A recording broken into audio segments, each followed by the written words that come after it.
Assalamualaikum warahmatullahi wabarakatuh. Waalaikumsalam. Alhamdulillah wassalatu wassalamu ala Rasulillah wa ala alihi wa sahbihi wa mawala. Ashhadu an la ilaha illallah wahdahu la syarikalah wa ashhadu anna Muhammadan abduhu wa rasuluh sallallahu alaihi wasallam. La nabiyya ba'da amma ba'du. Qala rabbi shrah li sadri wa yassir li amri wahlul 'uqdatam min lisani yafqahu qawli. Bapak-bapak, ibu-ibu, kaum muslimin dan muslimat jamaah subuh yang dimuliakan Allah Subhanahu wa taala. Puji syukur kita ucapkan kehadirat Allah Subhanahu wa taala yang telah melimpahkan nikmat dan karunia-Nya kepada kita nan basamu. Alhamdulillah kita masih merasukan betapa nikmatnya nikmat Allah. Kok nasi lai lama jawab makan. Sehingga itu adalah nikmat yang luar biasa. Kalau awak sakit, kadang-kadang itulah di antara orang lo makanan lama-lama tapi awak sakit selera patah. Bagati itu lah kadang-kadang lai bana awak duit namanya kuah tapi selera patah. Di antara orang makanan nikmat tapi tidak merasakan nikmatnya kenikmatan itu. Kadang-kadang itu loh awak sakit dan antara orang makanan lama-lama itu tidak tahu kadang. Ya kan itulah kadang-kadang alam kok kadang-kadang orang wak kacali ala sejarah orang tua wak makan ayam wak dulu ketika ayam ketika ayam sakit ayam lah dia kuat baru wak masuk makan ayam. Kira-kira sehat ayam dia kuat tu tadi.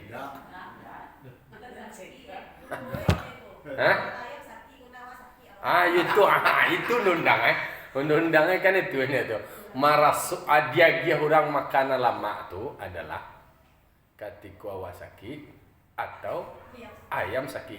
Jadi ketika ayam sakit awak marason makanan lama ayamnya sakit. Itulah kadang-kadang cara penempatan dan pemberlakuan tertentu. Harusnya berpikir awak makanya ingin sehat sebelum datang sakit. Artinya nikmatilah nikmat sehat tu. Makanlah lama-lama. Kalau lah datang sakit lamaan akhirnya makan lai. Ndak do lama dia orang sakit tu doh.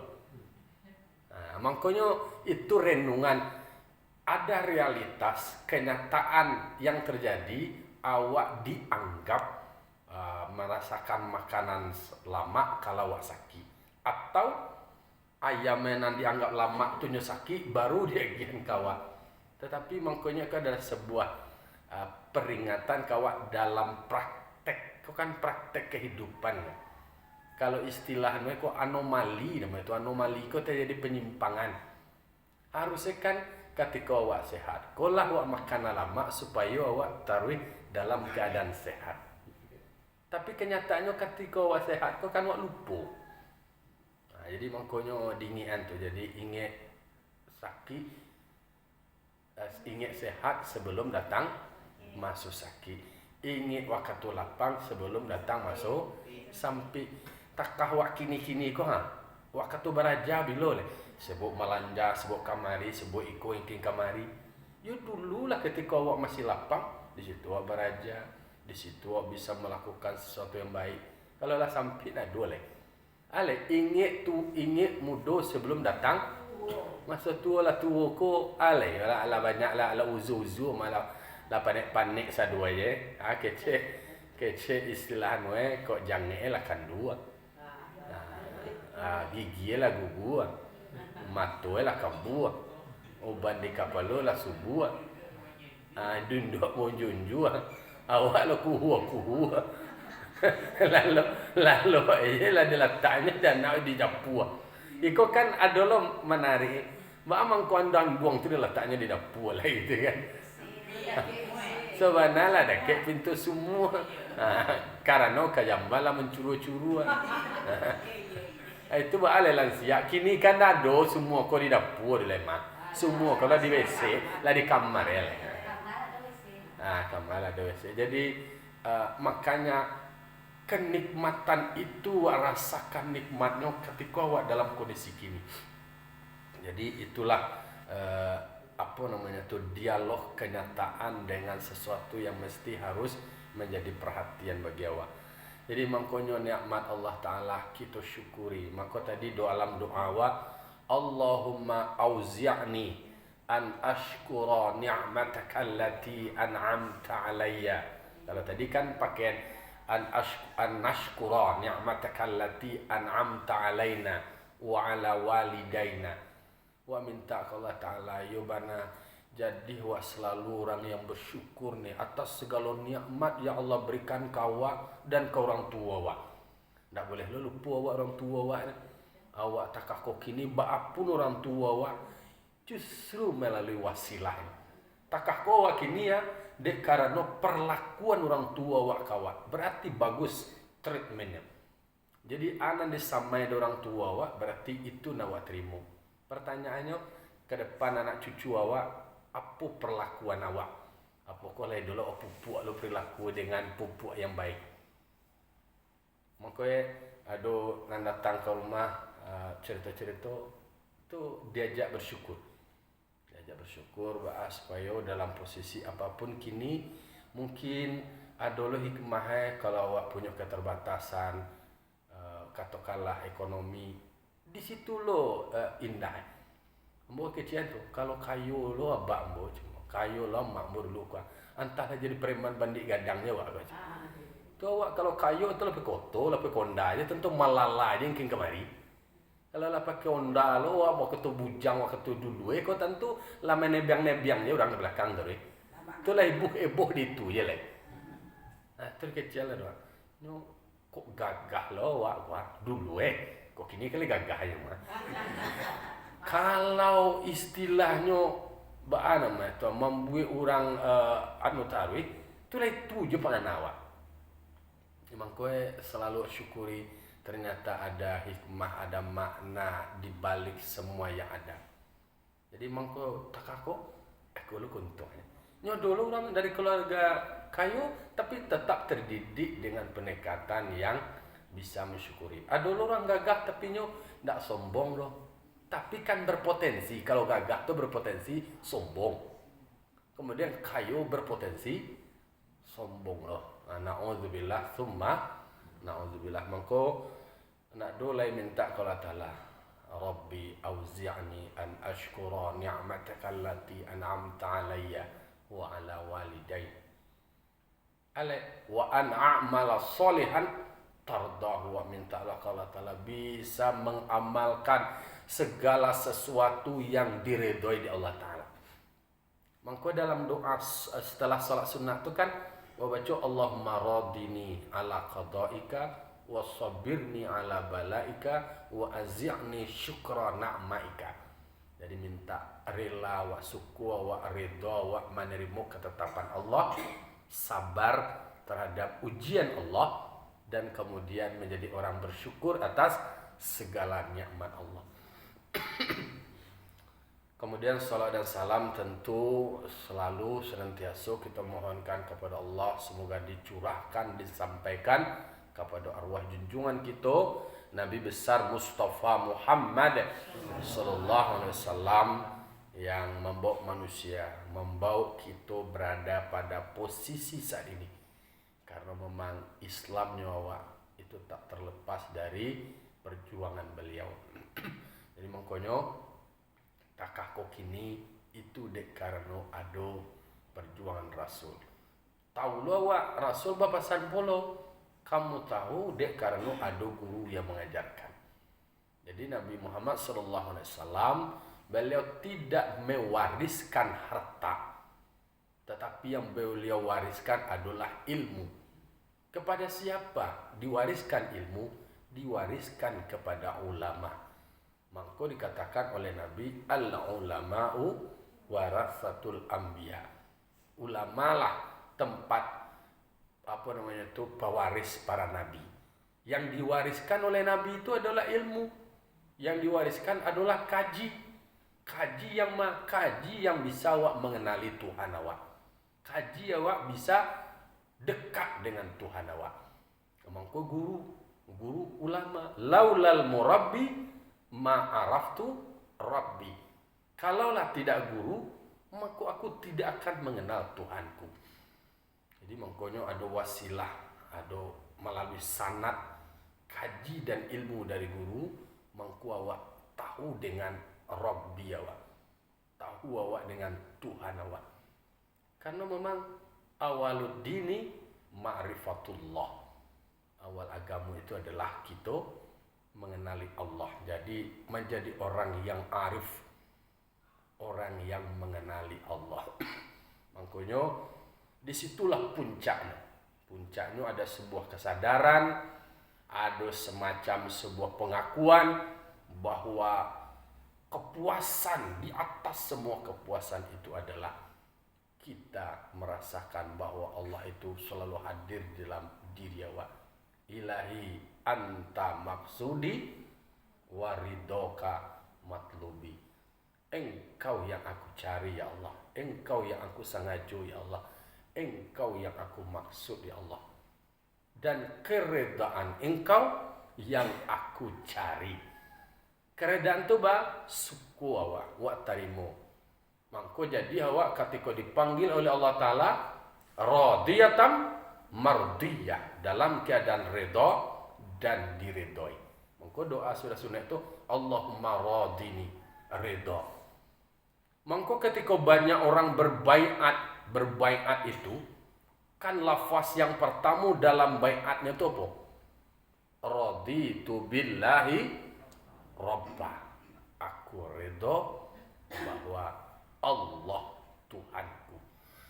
Jadi anak didikan subuh kan itu dalam bentuk apapun, baiatul aqabah, dalam baiat dinyatakan perjanjian raditu billahi rabba wa bil islami dina wa bi Muhammadin sallallahu alaihi wasallam nabiyau wa rasulah. Jadi Allah Tuhan, kemudian Islam sebagai agama, dan kemudian Nabi Muhammad sebagai Nabi dan Rasul Allah. Makanya itulah poin-poin penting betapa memang kita ingin menghadirkan rasa cinta kepada Allah karena mencintai Rasul Allah. Mencintai Rasul Allah karena kita mencintai pewarisnya. Siapa pewarisnya? Guru-guru kita, para ulama. Kalau lah ndak dek guru, ndak tahu ge wa alif ber. Bahanan alif abatasa dulu alif ba ta sin. Kalau nak kini kan tentu ada sin dulu ya. No sa tentu dia sa si su je. Babi bu je. Ndak do nak takahwa dulu do dewa kan pakai baduo dia teban guys. anak kini nak tentu dia baduo dia teban tu dan nantu dia teban tu awak. Baduo dia teban walau koce. Dianggapnya berdua di atas ban. Padahal titik duo dia teh tu bacaannya ban. Karena memang praktek mengajar orang lama tu pakai lagu. Sadonya pendekatannya adalah pendekatan lagu sehingga menarik, mudah diingat. Baduo di ate ban, baduo di bawah bin, baduo di depan bun, ban bin, bun apa iraman. Kalau dulu ambo masa tekanau waktu SD, ado disuruh dingin tu ado namo guru tu engku kaset namanya. Pernah dengar tak? Engku kaset, engku pita. Beliau ko menyampaikan kajian-kajian fikih ko dengan syair-syair. Miftahu salalit tuhur, adapun anak kunci sama yang itu, yaitu takatu modelnya. Tekanan model pengajaran dan pembelajaran. Kalau di pesantren masih ada syair-syair berbahasa Arab itu, inilah di lomba-lomba tuh ada namanya dalam lomba-lomba la tingkit nasional itu.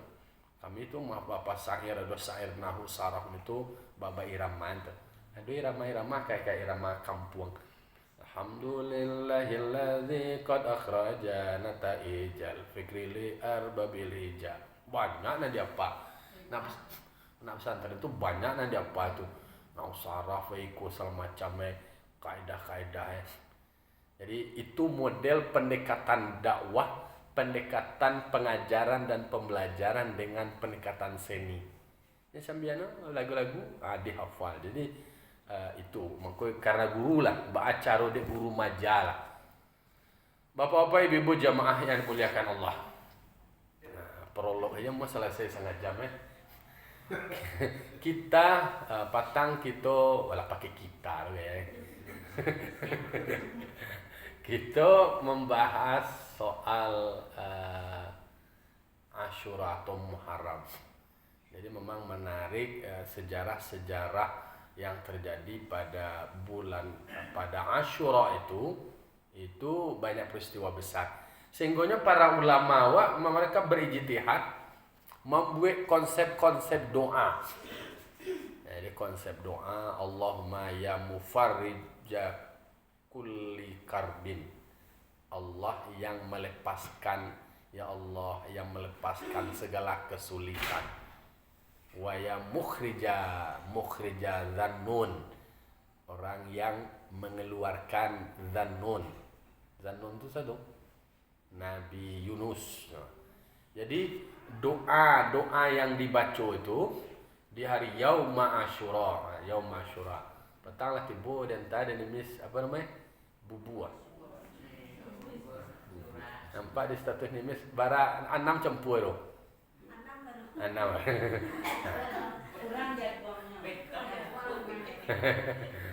Jadi ternyata mengecek buyah kerajaan atau model bubuah campur itu diadopsi dari sejarah Nabi Nuh. Jadi Nabi Nuh ketika banjir bah itu kan lakasadoe dibawa di atas kapal.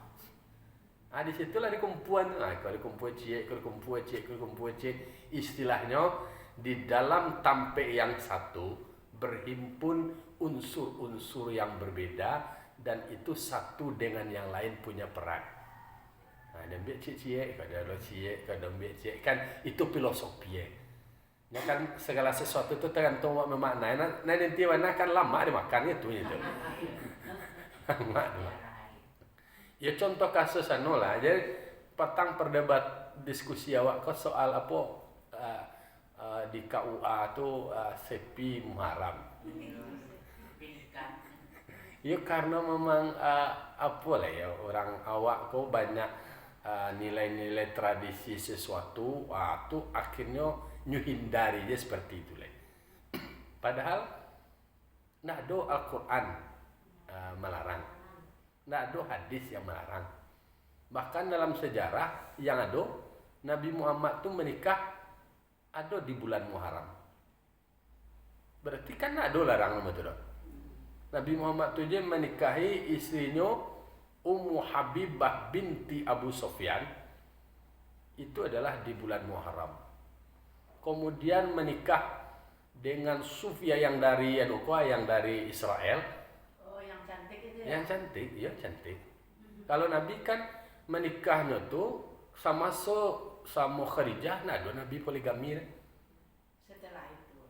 Setelah itu artinya kan pembelajaran. Ada banyak orang mengalami kekeliruan mencalinya. Nabi Muhammad bersama istri pertamanya Khadijah, dia tidak ada berpoligami. Menikahlah setelah Khadijah meninggal. Oh, Nabi Muhammad ku menikah dengan apa mereka? Gadi. Nabi Muhammad tu menikahkan dengan nang tuanya, dengan jado-jado. Yang cantiknya. Yang cantik nanti. Yang dari Israel. Ya tak kaya ibu ku walaupun tua kan cantik je sedenya mah. cantik itu kan relatif. Yang dicemburui Aisyah kan itu. Jadi yang Sofiyah itu pun dinikahi di bulan Sofiyah binti Ayat binti Akhtab bin Akhtab. Jadi itu juga dari Israel. Nah, kalau Aisyah, Nabi Muhammad menikahinya ketek. Yang lain tuh dinikahi adalah karena kematian laki.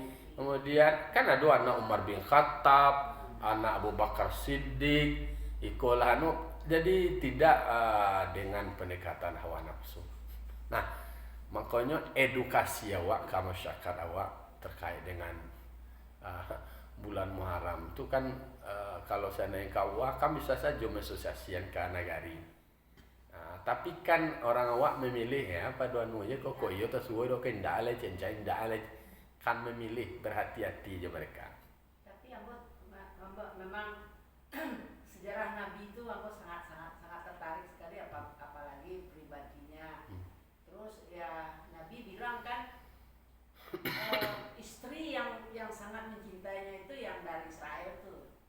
Sufiyah binti Akhay bin Akhtab dari Israel. Ya apa namanya tuh?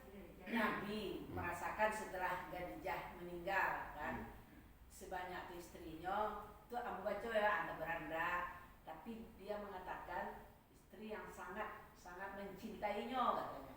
Tapi Nabi kan sangat mencintai Aisyah. Ya. Nabi itu kenapa dia pilih Aisyah? Aisyah itu dia adalah cerdas, dia muda. Syariatnya tuh karena praktek-praktek yang dikarajukan oleh Nabi itu diingat oleh Aisyah. Kan yang banyak riwayat cerita-cerita hadis itu kan dari Aisyah. Nah, itu dari Sufiyah kok nak do tersabui dari lain nak do tersabui. Termasuk tentang puasa Asyura itu kan dari Aisyah. Jadi hal-hal kecil dalam berhubungan Nabi dengan istrinya itu sado direkam deh Aisyah. Nah, kalau soal yang cantik lain itu kan sifatnya relatif lah. Nah, tetapi yang banyak cerita-cerita hukum yang kuat dabitnya, yang kuat ingatannya, itu tentu yang mudah. Nah, Mbak Amang kok Nabi Muhammad memilih Aisyah, ternyata salah satu poinnya nih hikmahnya adalah untuk bisa nanti menceritakan soal hukum-hukum terkait dengan perempuan yang sifatnya keluarga, yang sifatnya pribadi. Kan enggak bisa, enggak tahu orang lain dalam bilik mah. Nah, hubungannya berdua itu adalah di Aisyah yang menceritakan saja. Ana nampak ada Aisyah, ana tak lihat ada Aisyah. Nah, itu. Jadi banyak sebenarnya sejarah perjalanan Nabi kok kasadonyo bisa wa ambil pembelajaran. Kalau orang mencari dalam perspektif tidak suka, tentunya narasi-narasi negatif. Nah, tetapi ternyata justru yang dilakukan oleh Nabi itu semuanya adalah ketauladanan. Beda dengan Nabi Daud. Nabi Daud berapa bini? 99. Kan dianggap berdosa Nabi Daud. Maka dalam doa Asyura itu adalah wa ya ghafira dzambi Daud alaihissalam yauma Asyura. Dosa Nabi Daud dek gara-gara ingin mencukuian bini saratui. Agak sedikit pendekatan zalim lah seketik. Ini punya anak buah. Anak buah Eko bertunangan dengan seorang perempuan. Perempuannya kok anca dalam kunjungan kerjanya Nabi Daud, karena kan Nabi dan sekaligus raja lah. Dalam kunjungan ke lapangan, ya namanya pejabat, pemimpin, raja turun ke bawah, tu caliak banyak pencalian. Kiwe ta caliak manggih talampuk daun. Bahasa orang awak manggih talampuk daun. Lah salamu konyo mencale orang yang dibuat. Lah 99 bini kiroe adonan talampuk daun. Adonan langsung balas saw sekali hati Nabi Daud saw. Koyo gak lain untuk emah langsung sekali karena namanya seorang raja pemimpin bahasa tentu nyot trekking gue istilahnya nyot telusuri sia ko konca na ko sia indu ko sia ya ko aba statusnya kiro dalam pertunangan dengan salah seorang prajurit apa yang dilakukan dah boleh pendekatan eksekusi disuruh ke medan perang.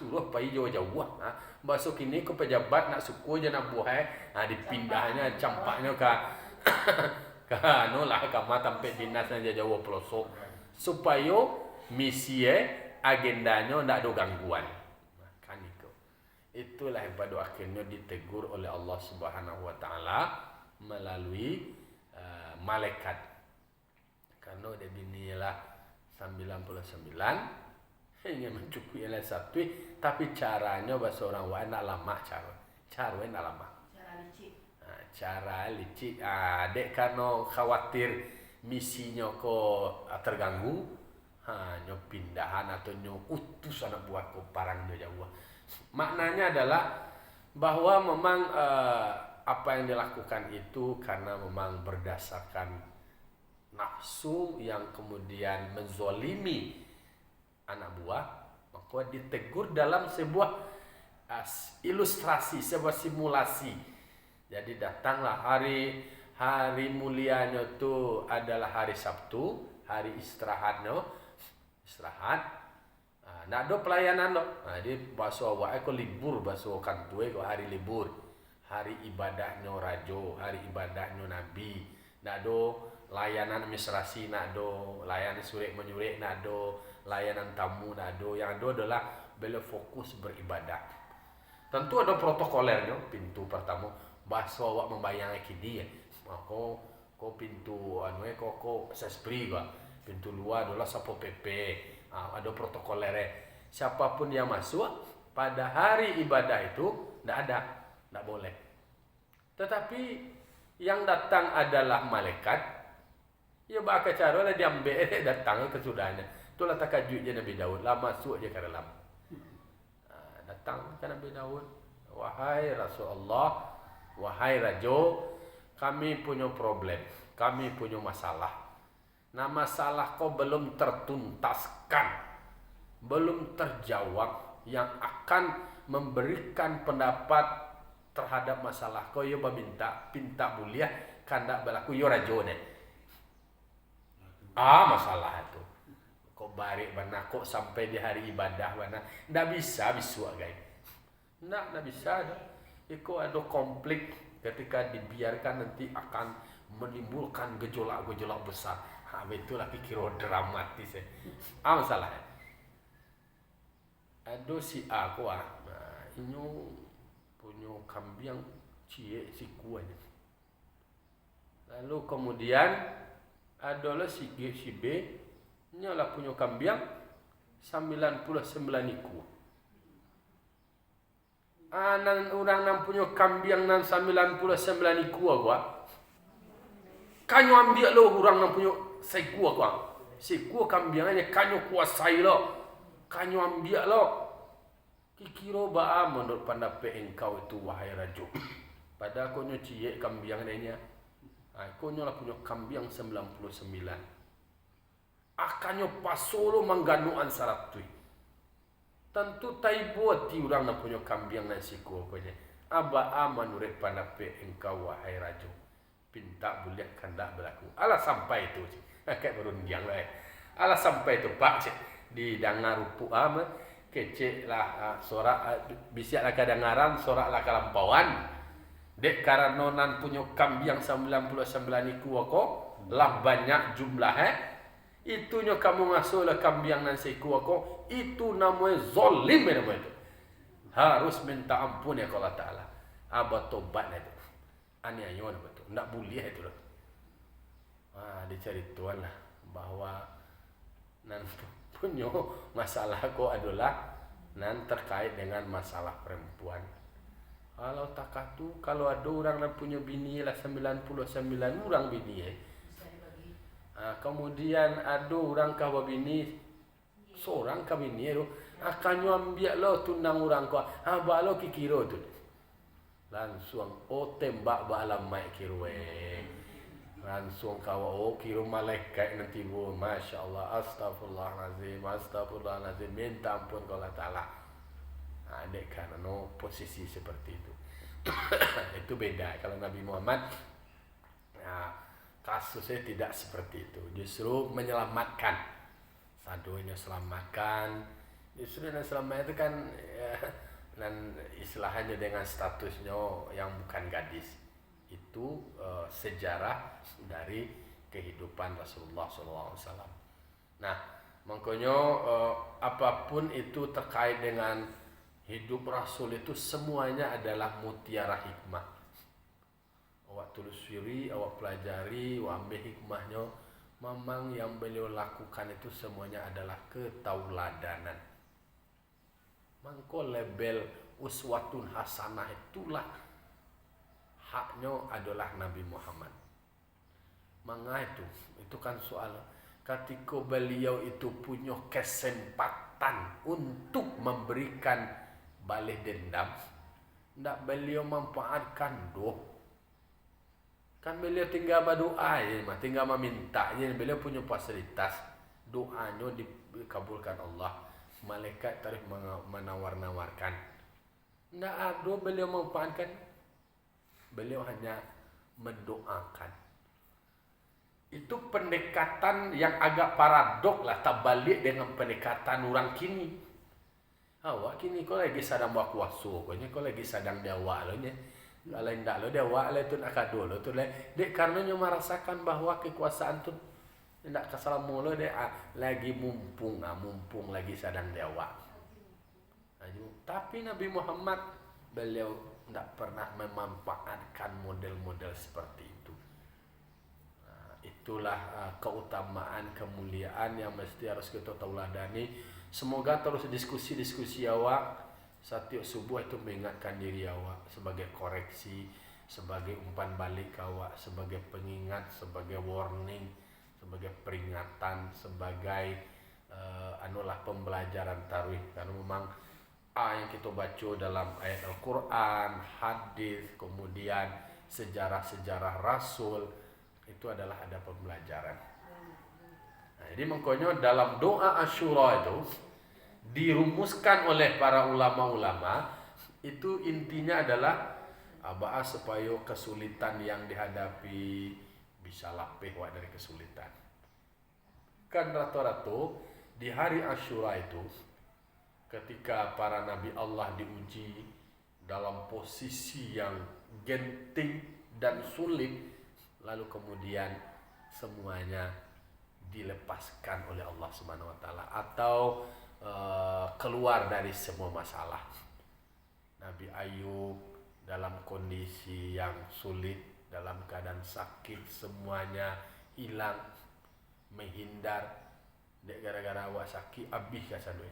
Kan sebab pembelajaran lo tuh. Kalau awak lah habis sadoi kebun habis. Ada haratu habis. Kalau anak doja awak lai sadura menjauh.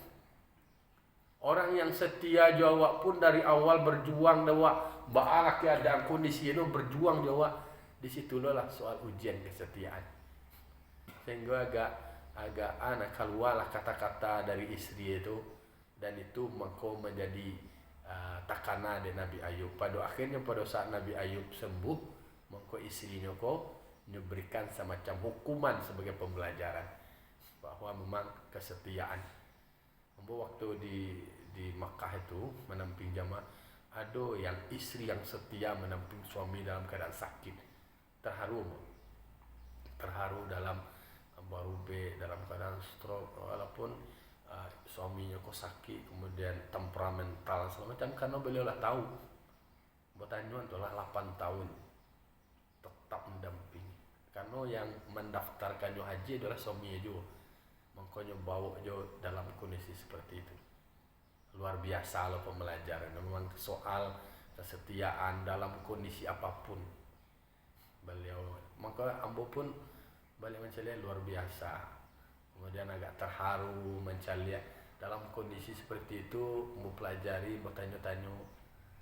Itulah memang banyaklah dari keluarga, ada keluarga dari keluarga suami, ada dari keluarga istri, tapi beliau tetap mengambil kesimpulan bahwa dia adalah suami saya.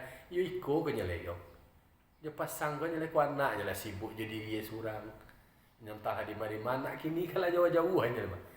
Tinggal awak berdua je lek. Ya diselesaikan kemudian dihadapi. Oh ada pandang keluarga mah lain dah ikut macam-macam lah bahasa-bahasa ya, tapi keputusan tetap di awal. Itu contoh-contoh memang soal kesetiaan. Jadi Nabi Ayub pun hanya memberikan pembelajaran kepada istrinya soal kesetiaan. Tapi realitas kehidupan seperti itu. Ketika memang laban sansu kurang, budak-budak nanda kira-kira pun dah menjauh loh. Tapi ketika ada bulu, tiba saja. Jadi nak jauh menjadi dakik, nak jauh jadi hukum alam kau ingin jauh aja. Oh takah kau wakini kau. Ingat bahawa suatu waktu orang akan satu persatu akan tinggal, satu persatu akan hilang. Ambo pun menjadi saksi ketika ada transisi pejabat. Iko katinggal lah, ka pensiun lah, berarti abi prode lah dulu na baru. Orang yang dibesarkan sebelumnya, nah dulu. Mau buruk-burukan itu yang terjadi. Itulah fakta-fakta sosial. Na'udzubillah, summa na'udzubillah. Jadi dalam sejarah nabi-nabi Allah kan itulah yang terjadi. Ketika lagi sadar berkuasa, yo tipu lah sedih. Ketika lah kaindak lah, hanyalah beralih lo malumpek lo kan lah.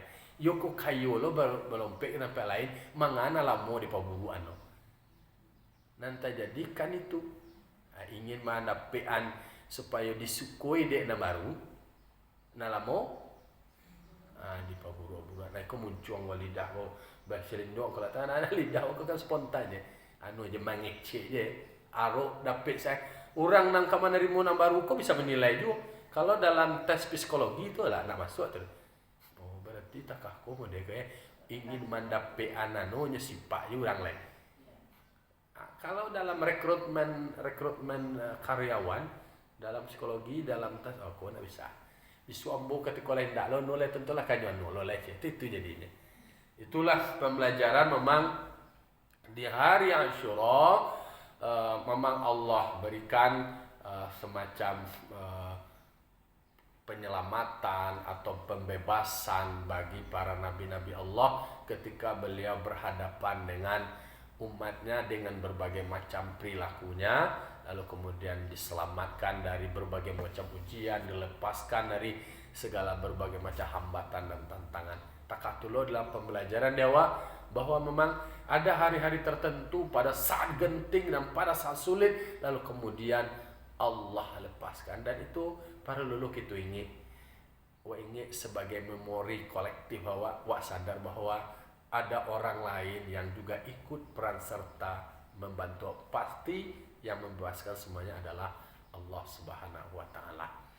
Fa'tabiru ya ulil absar la'allakum turhamun. Assalamualaikum warahmatullahi wabarakatuh.